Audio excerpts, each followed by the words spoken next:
जय हिंद friends, welcome back to my channel Aasu tutorial blogs.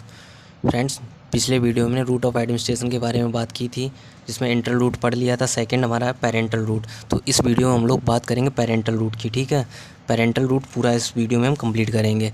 ठीक है, तो पेरेंटल रूट क्या होता है? The drug is introduced in the body with the help of a syringe and needle to produce certain physiological effect. Parenteral route में क्या होगा?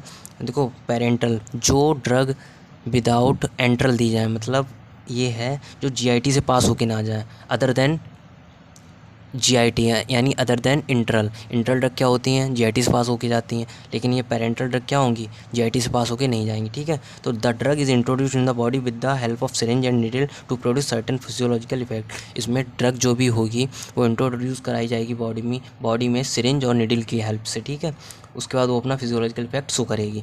Roots of administration other than the enteral route are known as parenteral route. Other than enteral route are known as parenteral route. ठीक है, parental root के कुछ advantage हैं, उन्हें देखते हैं। Action is more rapid and predictable than oral administration. इसका onset of action fast होता है। ठीक है, क्योंकि सीधा सिस्टमिक सर्कुलेशन में ड्रग जा रही होती है, इसलिए the route can be employed is unconscious and uncorporative patients. अगर पेशेंट अनकॉन्शियसनेस में है तो उसमें ये इस रूट का यूज़ होता है। ठीक है, ड्रग एडमिनिस्ट्रेशन के लिए। Gastric irritants can be given parenterally, so irritation in gastric can be avoided. Gastric enzymes क्या करते हैं? ड्रग को डिस्ट्रॉय कर देते हैं, इसलिए ये उससे भी बचती है। तो ये इसका क्या है? एडवांटेज है। It can be used in patients with vomiting और अनेबल टू सॉलो।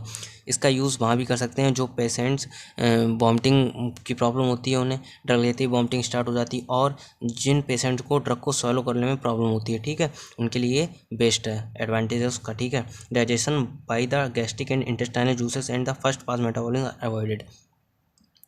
जो भी डाइजेस्टिव एंजाइम्स होते हैं और गैस्ट्रिक एंजाइम्स होते हैं या इंटेस्टाइनल जूसेस होते हैं, वो क्या करते हैं? ड्रग को डिस्ट्रॉय कर देते हैं, कुछ ड्रग्स को। तो ये उससे भी बचता है और फर्स्ट पास मेटाबॉलिज्म से भी बचता है, अगर हम parenteral route of drug administration use कर रहे हैं तो। ठीक है, अब बात करते हैं इसके डिसएडवांटेज के। ठीक है, पेरेंटल रूट के डिसएडवांटेजेस क्या क्या हैं? इंजेक्शन में भी पेनफुल, जहाँ भी इंजेक्शन लगेगा भाई पेन कॉज करेगा। There is a pain where needle is introduced inserted in the body. वहाँ पेन कॉज होगा जहाँ भी निडल इंट्रोड्यूस या इंसर्टेड कराई जाएगी बॉडी में। This route can be use by the trained person like doctors, pharmacist and nurses. इस route को स्किल्ड पर्सन से ही लेना चाहिए, लेना चाहिएगा, लेते हैं, क्योंकि अनस्किल्ड पर्सन नहीं कर पाएगा ये काम। रूट ऑफ ड्रग एडमिनिस्ट्रेशन जो भी है पेरेंटल का, ये स्किल्ड पर्सन जैसे डॉक्टर, फार्मासिस्ट और नर्सेस।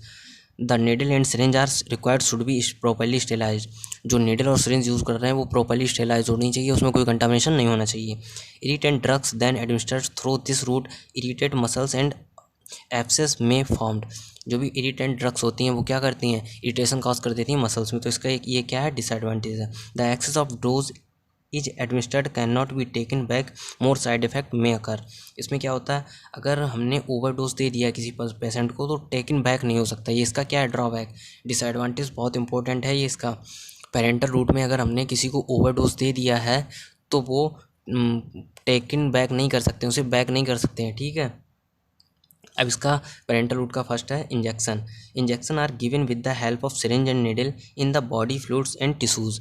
इंजेक्शंस क्या है? सिरिंज और निडल की हेल्प से इंट्रोड्यूस कराए जाते हैं बॉडी फ्लूइड में और टिश्यूज़ में। ठीक है, फिर इंट्राडर्मल इंजेक्शन के पार्ट हैं। Intradermal, the drugs is injected. Intradermal जो है, इनमें ड्रग को इंजेक्ट कैसे कराते हैं? Into the layers of the skin raising a bleb. ठीक है, जैसे बीसीजी वैक्सीन है वो, और टेस्ट फॉर एलर्जीज़ करते हैं तो क्या करते हैं? इंट्राडर्मल करते हैं। ठीक है, उसके बाद इंट्राडर्मल का सेकंड पॉइंट है by multiple punctures of the epidermis through a drop of the drug. ठीक है, multiple punctures of the epidermis through a drop of the drug. ठीक, example small pox vaccine only a small quantity can be administered by this route and it may be painful. बहुत painful होती थी ये। ठीक है, अब आती है बात सब क्यूटेनियस इंजेक्शंस की। Non irritant substances can be injected by this route. ठीक है, जो इरिटेशन कॉज नहीं करते हैं उन्हें इस रूट से इंजेक्ट कराया जाएगा। The rate of absorption is slow, hence effect is prolong. Rate of absorption इसका स्लो है तो इसका ड्यूरेशन क्या होगा? लॉन्ग होगा। ठीक है, इसका इफेक्ट लॉन्ग टाइम तक दिखेगा। Only small volume can be injected and self injection is possible because deep penetration is not needed. इसमें क्या है, सेल्फ इंजेक्शन लगा सकते हैं, खुद से इंजेक्शन लगा सकते हैं, क्योंकि इसमें डीप पेनिट्रेशन की ज़रूरत नहीं होती है, ठीक है। स्मॉल वॉल्यूम लगाना होता है, छोटे अमाउंट में, ठीक है। Absorption can be enhanced by the addition of the enzyme hyaluronidase, ठीक है। इस नाम का एक एंजाइम है जिससे एब्जॉर्प्शन बढ़ जाता है, ठीक है। ये इसी के बारे में दिया गया। Drugs can be administered subcutaneously as, वो ड्रग्स जो सबक्यूटेनियसली दी जाती हैं, जैसे dermojet. In this method a high velocity jet of drug solution is projected from a microfine orifice using a gun like implement, ठीक है। इस मेथड का डर्मोजेट इंजेक्शन यूज़ करते हैं। The solution passes through the superficial layer and gets deposited in the subcutaneous tissue. ये superficial layer से होते हुए सबक्यूटेनियस लेयर में, सबक्यूटेनियस टिश्यू में क्या हो जाता है, डिपॉजिट हो जाता है, ठीक है। उसके बाद it is essentially painless and suited for mass inoculations. ये पेनलेस होता है, ठीक है। Needle is not required and it is suitable for vaccine. इसमें निडल की कोई ज़रूरत नहीं होती है और ये वैक्सीन के लिए सुइटेबल होता है। उसके बाद pellet implantation. Small pellets packed with drugs are implanted subcutaneously. क्या होगा, इसमें पैलेट्स होंगी जो पैक्ड होंगी, उन्हें सबक्यूटेनियस में इम्प्लांटेड कर दिया जाएगा। The drug is slowly release for weeks और month to provide constant blood levels, ठीक है। वो क्या करते हैं, मंथली और वीकली लगाए जाते हैं, तो वो कांस्टेंट ब्लड लेवल्स को ड्रग का एब्जॉर्प्शन होता रहता है, जैसे टेस्टोस्टेरॉन है, ठीक है। ये भी इसी तरीके से दिया जाता है, पैलेट इम्प्लांटेशन से, ठीक है। साइलिस्टिक इम्प्लांट्स क्या होते हैं, the drug is packed in silastic tubes and implanted subcutaneously. इसमें क्या होगा, जो भी ड्रग रहेगी वो साइलिस्टिक ट्यूब से इम्प्लांटेड रहेगी और उसे सबक्यूटेनियसली दे दिया जाएगा। The drug gets absorbed over months to provide constant blood levels. इसे मंथली देते हैं, ठीक है, इससे ब्लड लेवल मेंटेन रहे, ड्रग ब्लड लेवल, ठीक है। Example hormones and contraceptives. The empty non biodegradable implant has to be removed. जो बायोडिग्रेडेबल इम्प्लांट होते हैं उन्हें रिमूव कर दिया जाता है। इंट्रामस्कुलर आईएम इंजेक्शन सुना होगा बहुत, ठीक है, जो मसल्स में देते हैं। Aqueous solution of drug is injected into one of the large skeletal muscle deltoid, triceps, gluteus और रेक्टस फ्यूमरस। ये मसल्स के नाम है, इन मसल्स में इस इंजेक्शन को देते हैं, ठीक है। एक्वस सॉल्यूशन होता है ये, तो इसे मसल्स में देते हैं। इंट्रामस्कुलर इसीलिए इसका नाम पड़ा, मसल्स के अंदर, इंट्रा मतलब अंदर और मसल्स के, intramuscular. Absorption is to the plasma occurs by simple diffusion. जो भी ड्रग है उसका एब्जॉर्प्शन इस रूट के थ्रू होगा, सिंपल डिफ्यूजन के थ्रू। लेयर molecules enter through the lymphatic channels.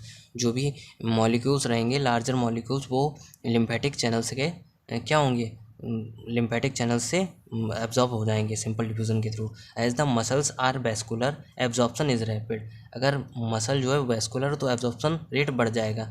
And quite uniform drugs are absorb faster than deltoid reason.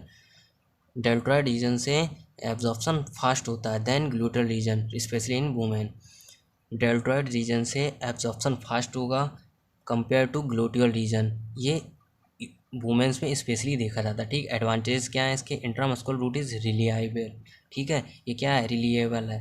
Absorption is rapid, absorption rate इसका हाई होता है। डिसएडवांटेज इसके क्या क्या है, इंट्रामस्कुलर इंजेक्शन में भी painful and may even result in an abscess, ठीक है। इंट्रामस्कुलर इंजेक्शन जो होता है वो पेनफुल होता है। Nerve injury should be avoided. Irritant solution can damage the nerve if injected near a nerve. इसमें क्या है, नर्व इंजरी बच जाती है। इरिटेंट सॉल्यूशन कैन डैमेज, लेकिन जो इरिटेंट सॉल्यूशन वो डैमेज कर देते हैं नर्व को, ठीक है। In case of some drugs absorption by IM route is slower than oral. कुछ केसेस में देखा गया है जो इंट्रामस्कुलर रूट से एब्जॉर्प्शन वो स्लो है, किसके थ्रू, ओरल के थ्रू, जैसे डाइजीपाम है, फेनिटोइन, इनका देखा गया है, ठीक है। 4 drugs IM route should be avoided. कुछ ड्रग्स के लिए इंट्रामस्कुलर रूट अवॉइड किया गया है, ठीक है, जैसे हेपेरिन है, कैल्शियम ग्लूकोनाइट है, डाइजीपाम है एंड टेट्रासाइक्लिन है, ठीक है। अब बात आती है इंट्रावीनस, जो बीन्स में दिया जाए, ठीक है। इंट्रावीनस आईवी इंजेक्शन सुने होंगे बहुत। The drug is injected into one of the superficial beans so that it directly reach the circulation and is immediately available for action. इसमें क्या होगा, जो भी ड्रग है वो इंजेक्ट कराई जाएगी सुपरफिशियल बीन्स में, ठीक है, जिसके थ्रू वो डायरेक्टली रीचेस द सर्कुलेशन, वो डायरेक्टली सर्कुलेशन में पहुंच जाएगी और इमीडिएटली अवेलेबल फॉर एक्शन, और जल्द से अपना एक्शन शो करेगी। Drug can be given IV as. कुछ ड्रग्स हैं जो इंट्रावीनियसली दी जाती हैं वो नाम उनके दिए गए, जैसे bolus, where an initial large dose is given, heparin example है इसका। The drug is dissolve in a suitable amount of the vehicle and injected slowly. उसका second slow injection over 15 to 20 minutes, example aminophylline, 15 से 20 minute में दिया जाता है। Slow infusion when constant plasma concentration are required, जब plasma concentration क्या करनी हो, रिक्वायर्ड हो में, तब हम स्लो इन्फ्यूज़न का यूज़ करते हैं। जैसे ऑक्सीटोसिन इज इन लेवर और when large volumes have to be given, ठीक है। एग्जाम्पल डेस्ट्रोज, सेलाइन, NaCl 0.1% देते हैं, ठीक है, NS नॉर्मल सेलाइन वगैरह। एडवांटेजेस क्या हैं इसके, most useful route is emergencies as the drug is immediately available for action, ठीक है।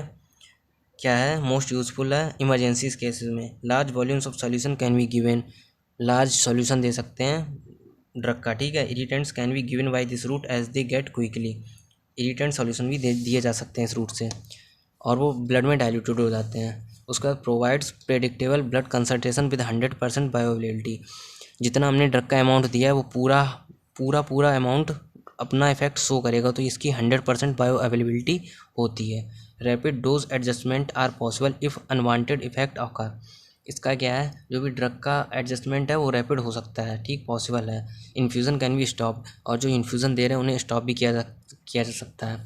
If higher levels are required infusion rate can be increase, जब हमें हायर लेवल रिक्वायर्ड होता है इन्फ्यूज़न का रेट बढ़ा देते हैं, और जब लो लेवल रिक्वायर्ड होता है तो उसका लेवल कम कर देते हैं। इसका डिसएडवांटेज क्या है वो देख लो।